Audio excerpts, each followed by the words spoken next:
പഠനത്തെയും അറിവിനെയും സ്നേഹിക്കുന്ന എല്ലാവർക്കും ഈ പുതിയ അധ്യായത്തിലേക്ക് വലിയൊരു സ്വാഗതം. ഇന്ന് നമ്മൾ വളരെ ആവേശകരമായ, ഒപ്പം അത്യന്തം സൂക്ഷ്മമായ ഒരു വിഷയത്തിലേക്കാണ് കടക്കുന്നത്. വെറും 31 മലയാളം വാക്കുകൾ മാത്രം ഉൾക്കൊള്ളുന്ന ചുരുങ്ങിയ ഒരു വാചകം. ഇതിനെ നമ്മൾ സ്തുതിയുടെ ഘടന അഥവാ ആർക്കിടെക്ചർ ഓഫ് പ്രൈസ് എന്നാണ് വിളിക്കുന്നത്.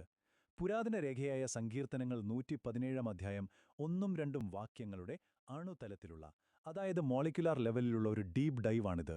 ഒരു മൈക്രോസ്കോപ്പിലൂടെ നോക്കുന്ന അതേ സൂക്ഷ്മതയോടെ ഈ കുറച്ചു വാക്കുകളിൽ ഒളിപ്പിച്ചിരിക്കുന്ന വലിയ അർത്ഥതലങ്ങൾ നമുക്കിന്ന് കണ്ടെത്താം. ശരി, നമുക്കിതിലേക്ക് കടക്കാം. ഇത് വിശകലനം ചെയ്യാൻ തുടങ്ങുന്നതിനു മുൻപ് നിങ്ങളൊന്ന് ശാന്തമായി ഈ വരികൾ പൂർണ്ണമായും വായിച്ചെടുക്കണമെന്ന് ഞാൻ ആഗ്രഹിക്കുന്നു. വെറുതെ ഒരു വായനയല്ല കേട്ടോ. ആ വരികളൊന്ന് ശ്രദ്ധിച്ചേ. ജനതകളെ കർത്താവിനെ സ്തുതിക്കുവിൻ, ജനപദങ്ങളെ അവിടുത്തെ പുകഴ്ത്തുവിൻ. നമ്മോടുള്ള അവിടുത്തെ കാരുണ്യം ശക്തമാണ്. കർത്താവിൻ്റെ വിശ്വസ്തത എന്നേക്കും നിലനിൽക്കുന്നു. കർത്താവിനെ സ്തുതിക്കുവിൻ. വളരെ ചുരുങ്ങിയ വാക്കുകൾ അല്ലേ? പക്ഷേ ഇതിൻ്റെ വലിപ്പം കണ്ട് ഇതിനെ വിലയിരുത്തരുത്. ഓരോ വാക്കും ഇഴകീരി പരിശോധിക്കുമ്പോൾ ഇതൊരു മഹാസമുദ്രം പോലെ വിശാലമാണെന്ന് നിങ്ങൾക്ക് തന്നെ മനസ്സിലാവും. ഭാഗം 1. സാർവത്രിക ആഹ്വാനം. 1-ാം വാക്യത്തിന്റെ വിശകലനം. ഇവിടെ നമ്മൾ ശ്രദ്ധിക്കേണ്ട അതിപ്രധാനമായ ഒരു ഭാഷാപരമായ വ്യത്യാസമുണ്ട്. ജനതകളെയെന്നും ജനപദങ്ങളെയെന്നും ഒരേപോലെയെന്നു തോന്നുന്ന രണ്ട് വാക്കുകൾ ഇവിടെ ഒരുമിച്ചുപയോഗിച്ചിരിക്കുന്നത് എന്തുകൊണ്ടാണെന്ന് നിങ്ങൾ ചിന്തിച്ചിട്ടുണ്ടോ? ഇതൊരു ബോധപൂർവമായ പ്രയോഗമാണ്. ജനതകളെ എന്ന് പറയുമ്പോൾ അത് വളരെ വിശാലമായ ലോകത്തിലെ വലിയ രാഷ്ട്രങ്ങളെയാണ് സൂചിപ്പിക്കുന്നത്. എന്നാൽ ജനപദങ്ങളെ എന്നത് കുറച്ചുകൂടി സാംസ്കാരികമായി ബന്ധമുള്ള, അടുത്തു നിൽക്കുന്ന ചെറിയ ജനവിഭാഗങ്ങളെയാണ് കുറിക്കുന്നത്. അതായത് വലിയ ലോകശക്തികൾ മുതൽ വളരെ ചെറിയ ഗ്രൂപ്പുകൾ വരെ ഇതിൽ ഉൾപ്പെടുന്നു. യാതൊരു വ്യത്യാസവുമില്ലാതെ ലോകത്തുള്ള എല്ലാവർക്കും വേണ്ടിയുള്ള ഒരു വലിയ ആഹ്വാനമാണിത്. ഇനി ഇത് എങ്ങനെയാണ് മുന്നോട്ടു പോകുന്നതെന്ന് നമുക്ക് നോക്കാം. ഭാഗം 2. സ്തുതിക്കാനുള്ള കാരണങ്ങൾ. ഇതിലെ പ്രധാന സവിശേഷതകൾ. ഇവിടെ ഉപയോഗിച്ചിരിക്കുന്ന ഏറ്റവും മനോഹരമായ ഒരു പദമാണ് കാരുണ്യം. കാരുണ്യത്തെ എങ്ങനെയാണ് ഇതിൽ വിശേഷിപ്പിച്ചിരിക്കുന്നത്? അത് ശക്തമാണ് എന്നാണ്. സാധാരണ നമ്മൾ കാരുണ്യം അല്ലെങ്കിൽ ദയ എന്നൊക്കെ പറയുമ്പോൾ അതൊരു മൃദുവായ, അല്പം ദുർബലമായൊരു വികാരമായാണ് കരുതുക, അല്ലേ?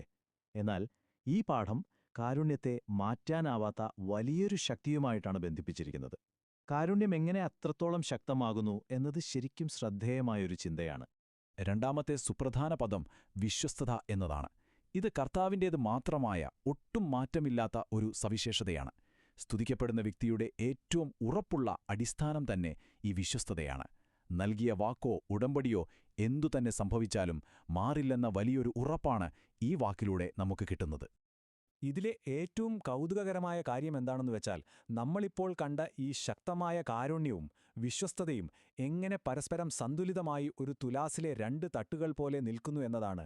വെറുതെ ഒന്ന് സ്തുതിക്കാൻ ആജ്ഞാപിക്കുകയല്ല ഈ വാക്യം ചെയ്യുന്നത്, മറിച്ച് സ്തുതിക്കാനുള്ള കാരണമായി മനുഷ്യനോടുള്ള ആ വലിയ കാരുണ്യത്തെയും ഒപ്പം ദൈവത്തിൻ്റെ സ്വന്തം സ്വഭാവമായ വിശ്വസ്തതയും വളരെ കൃത്യമായി ഇവിടെ അവതരിപ്പിക്കുന്നു. കാരുണ്യത്താൽ ആകർഷിക്കപ്പെടുന്നു, ഒപ്പം വിശ്വസ്തതയാൽ ഉറപ്പിക്കപ്പെടുന്നു. ഭാഗം 3. നിത്യമായ വാഗ്ദാനം. അവസാനത്തെ അതിരുകൾ. എന്നേക്കും നിലനിൽക്കുന്നു. ഇതൊരു ചെറിയ പ്രഖ്യാപനമല്ല കേട്ടോ. നേരത്തെ നമ്മൾ പറഞ്ഞ ആ വലിയ വിശ്വസ്തതയ്ക്ക് അതിരുകളില്ലെന്നും അത് കാലങ്ങൾക്കതീതമായി ഏകാലത്തും നിലനിൽക്കുമെന്നും ഈ വരികൾ വ്യക്തമാക്കുന്നു. അതെ, ഇന്നലെയും ഇന്നും നാളെയുമെല്ലാം ആ വിശ്വസ്തതയ്ക്ക് യാതൊരു മാറ്റവും സംഭവിക്കില്ല എന്ന അതിവിശാലമായ ആശയമാണ് ഈ വാക്യത്തിലുള്ളത്. ഇത് വളരെ മനോഹരമായി വ്യക്തമാക്കുന്നത് ഈ 31 വാക്കുകളുള്ള പാഠത്തിൻ്റെ പൂർണ്ണമായ ആ ഒരു ലോജിക്കും ഘടനയുമാണ്. ആദ്യം തന്നെ വളരെ വ്യക്തമായ ഒരു കൽപ്പന നൽകുന്നു: കർത്താവിനെ സ്തുതിക്കുവീൻ. രണ്ടാമതായി അതിൻ്റെ ഹൃദയഭാഗത്ത് അതിനുള്ള കാരണം പറയുന്നു: നമ്മോടുള്ള ശക്തമായ കാരുണ്യവും അവസാനിക്കാത്ത വിശ്വസ്തതയും. മൂന്നാമതായി ആദ്യം പറഞ്ഞ കാര്യം ഒന്നുകൂടി ആവർത്തിക്കുന്നു: കർത്താവിനെ സ്തുതിക്കുവീൻ. തുടക്കത്തിലെയും ഒടുവിലത്തെയും ആഹ്വാനങ്ങളെ ഈ കാരണം വെച്ച് എത്ര പെർഫെക്റ്റായാണ് ബന്ധിപ്പിച്ചിരിക്കുന്നതെന്ന് ചിന്തിച്ചു നോക്കൂ. ഒരു പൂർണ്ണമായ വൃത്തം പോലെ ഇതിവിടെ പൂർത്തിയാകുന്നു. ഒരു വാക്കുപോലും അധികമില്ല, ഒരെണ്ണം പോലും കുറവുമില്ല. അതുകൊണ്ട് ഇവിടെ ഏറ്റവും നിർണായകമായ കാര്യം ഇതാണ്: എന്നേക്കും നിലനിൽക്കുന്നു എന്ന ഈ വാഗ്ദാനം എപ്പോഴും മാറിക്കൊണ്ടിരിക്കുന്ന നമ്മുടെ ഈ ലോകത്ത് എങ്ങനെ പ്രതിധ്വനിക്കുന്നു. നമ്മളൊന്ന് ചുറ്റും നോക്കിയാൽ കാണാം, മനുഷ്യർ മാറുന്നു, സാഹചര്യങ്ങൾ മാറുന്നു, ഈ ലോകം തന്നെ അതിവേഗം മാറിക്കൊണ്ടിരിക്കുകയാണ്, അല്ലേ? എന്നാൽ പുരാതന കാലത്ത് എഴുതപ്പെട്ട ഈ ചുരുങ്ങിയ വാക്കുകൾ തരുന്ന മാറ്റമില്ലാത്ത ഉറപ്പ് എക്കാലത്തും വലിയൊരു പ്രതീക്ഷയാണ് നൽകുന്നത്. ഈ കുറച്ചു വരികളിലെ വലിയ വാക്കുകളുടെ അർത്ഥം നിങ്ങൾക്കിപ്പോൾ കൃത്യമായി മനസ്സിലായി കാണും.